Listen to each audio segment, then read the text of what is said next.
Assalamualaikum warahmatullahi wabarakatuh. Salam sejahtera dan salam sehat untuk kita semua. Kembali bertemu dengan saya, Estu Handayani, dosen pengampu mata kuliah kepemimpinan Stikom PGRI Banyuwangi. Untuk materi ini, bahasan yang akan disampaikan adalah kepemimpinan strategis dan visioner. Kepemimpinan strategis merupakan kepemimpinan yang bertanggung jawab untuk menciptakan harmoni antara tuntutan lingkungan eksternal organisasi dengan visi, misi, strategi, dan implementasi organisasi. Di mana pada kepemimpinan strategi ini memiliki dua yang poin utama, yaitu visi organisasi dan misi organisasi. Di mana visi organisasi ini yaitu menggambarkan wujud organisasi di masa depan. Sedangkan misi dari organisasi menggambarkan nilai pokok atau core value, tujuan, purpose, alasan akan eksistensi organisasi, reason for existence.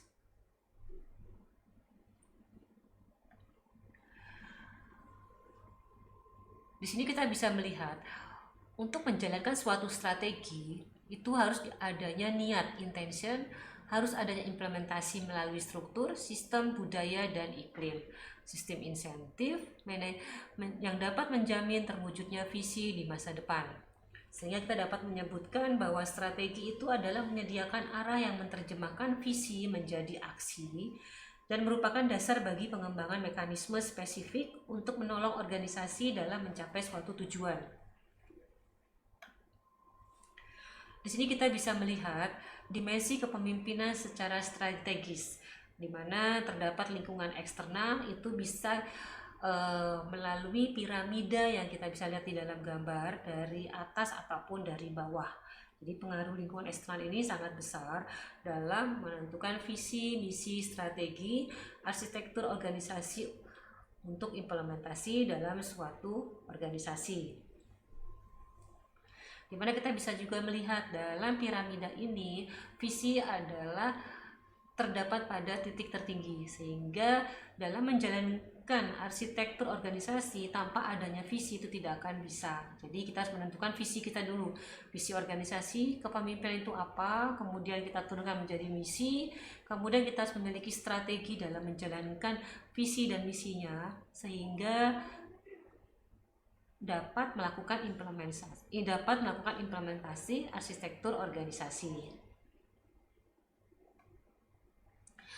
Visi kepemimpinan terdapat 3, di mana visi kepemimpinan ini menjadikan anggota organisasi percaya bahwa keinginan tersebut merupakan sesuatu yang berharga untuk dicapai dengan suatu pengorbanan.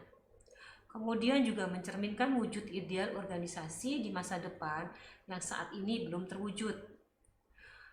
Selanjutnya, visi kepemimpinan yaitu dapat pula dianggap sebagai impian yang ingin diwujudkan, yang mencerminkan ambisi, daya tarik, hasrat, semangat, keadaan, dan perwujudan ideal di masa depan. Sehingga kita dapat menyebutkan bahwa visi itu turut berpartisipasi secara nyata dalam upaya mencerdaskan kehidupan bangsa Indonesia. Dan visi juga membentuk masyarakat industri, dan visi juga dapat membentuk masyarakat industri berteknologi modern yang menekankan pada kemampuan pemanfaat informasi, keterkaitan global, infrastruktur yang terintegritas dan sumber daya manusia yang kreatif dan inovatif.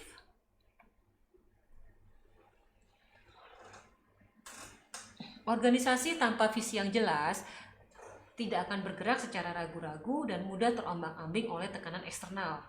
Kemudian juga orang yang ada di dalam organisasi akan kehilangan komitmen dan lebih banyak mencapai tujuan yang sepele.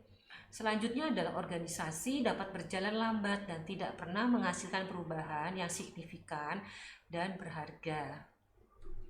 Jadi dalam organisasi kepemimpinan harus memiliki visi yang jelas, sehingga 3 poin ini tidak akan terjadi dalam organisasi tersebut.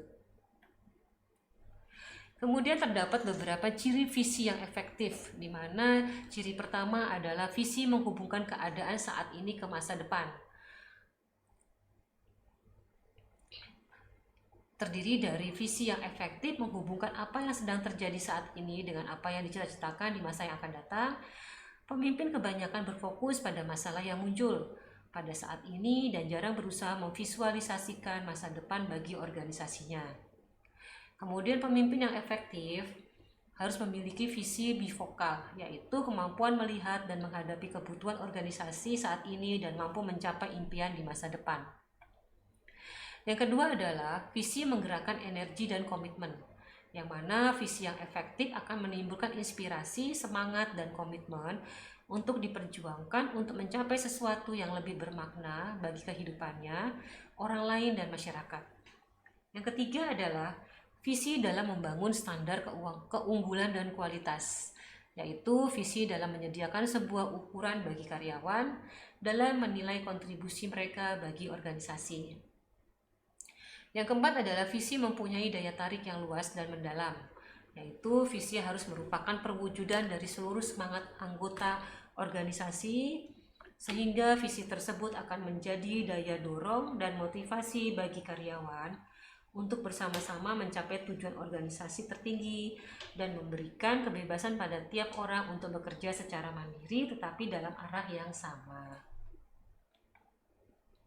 Yang kelima adalah visi yang berhubungan dengan perubahan, di mana pada visi ini mencerminkan tindakan dan tantangan untuk membuat suatu perubahan yang lebih baik untuk masa depan. Dengan visi ini dapat juga menjadi jelas, maka rasa takut akan perubahan dan ketidakpastian akan dapat dihadapi dengan efektif. Kemudian visi mendorong keyakinan dan harapan. Visi yang jelas akan menimbulkan keyakinan bahwa setiap perjuangan dan pengorbanan mereka tidaklah akan sia-sia, tetapi akan memperoleh sesuatu yang lebih baik dan lebih berharga di masa depan. Mereka juga akan dapat mewujudkan harapannya dalam mencapai impiannya. Yang ketujuh adalah visi menggambarkan idealisme tertinggi. Visi yang baik adalah suatu yang idealistis dan memiliki kekuatan serta menggerakkan seluruh anggota organisasi.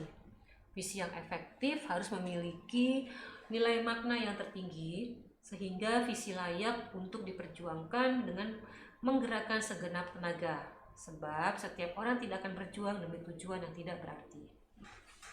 Yang kedelapan adalah visi mendefinisikan sebagai tujuan perjalanan dan petualangan, yaitu visi yang efektif akan menjelaskan kemana tempat tujuan akhir yang ingin dicapai oleh suatu organisasi. Tujuan akan memudahkan dan memperlancar gerak dari organisasi tersebut. Misi kepemimpinan yaitu merupakan tujuan pokok organisasi dan alasan mendasar bagi eksistensi organisasi.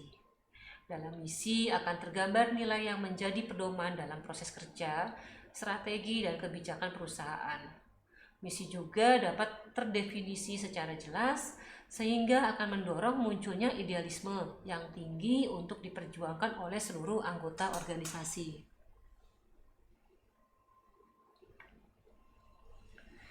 Dalam menjalankan strategi, itu merupakan rencana aksi global yang menggambarkan alokasi sumber daya dan aktivitas lainnya untuk menghadapi lingkungan dan menolong organisasi mencapai tujuan tertingginya. Dalam proses memformulasikan strategi, pemimpin mengajukan pertanyaan, diantaranya, di mana organisasi ini berada saat ini?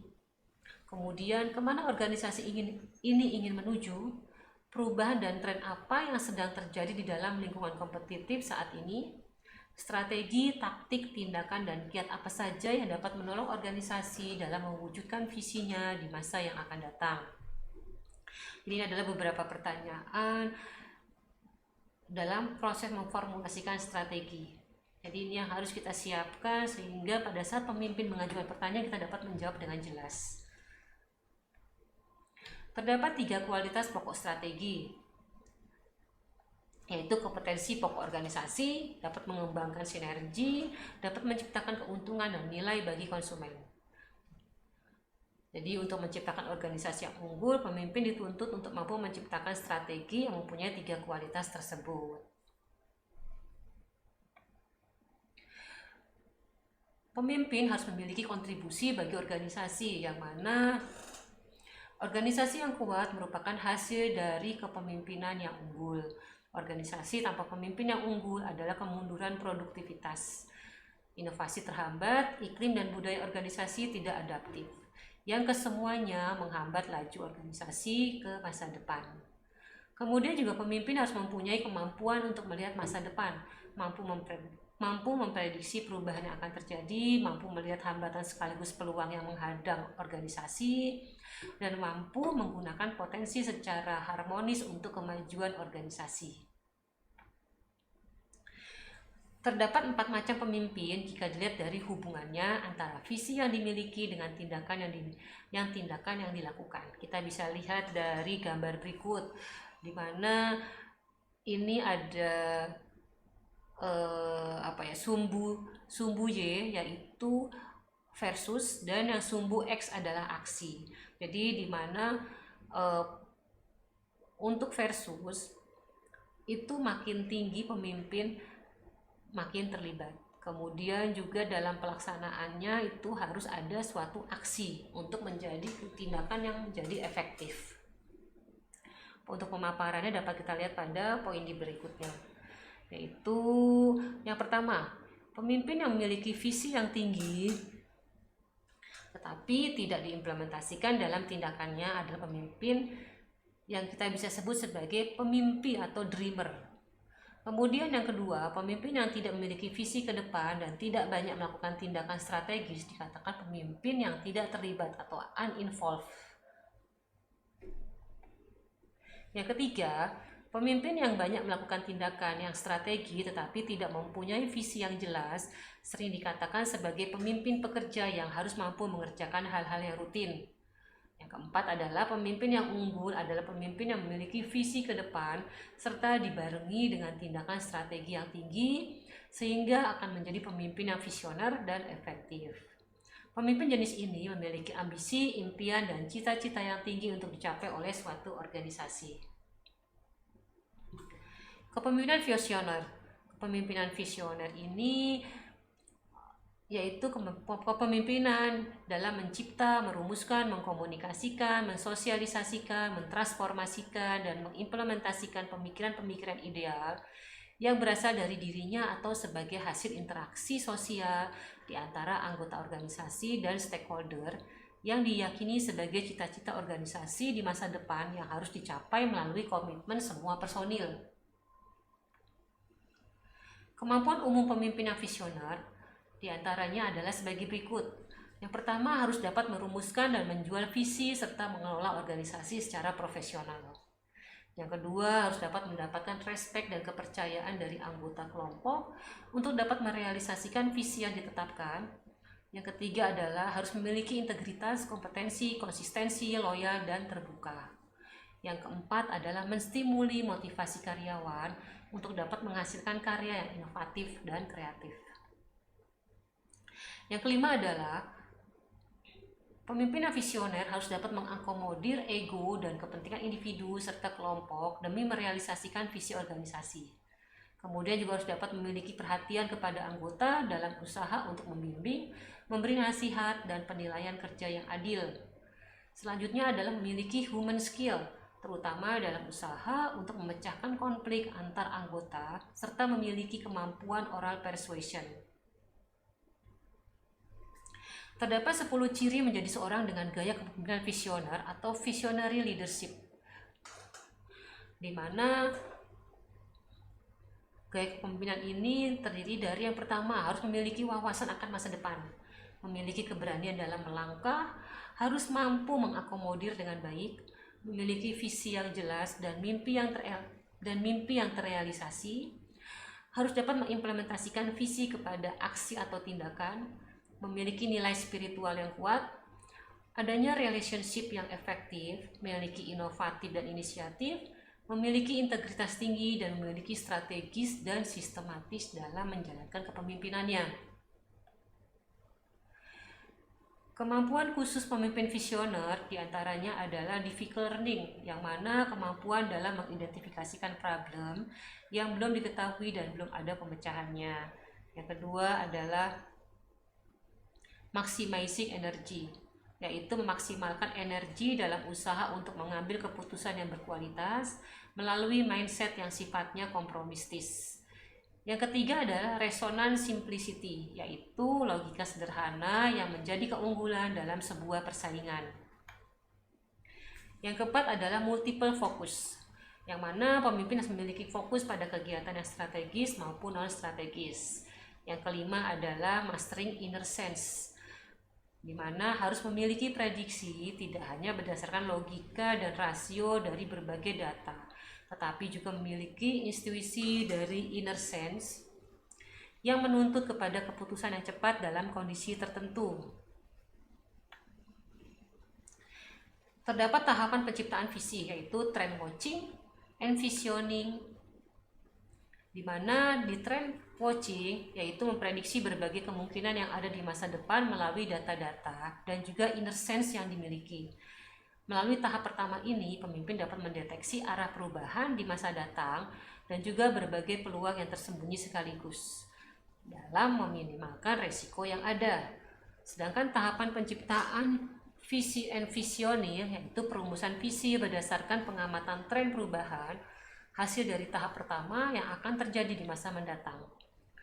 Tahapan ini mampu menggambarkan pikiran yang melampaui realitas saat ini, menciptakan gambaran yang kondisi yang belum pernah dan akan dicapai di masa mendatang.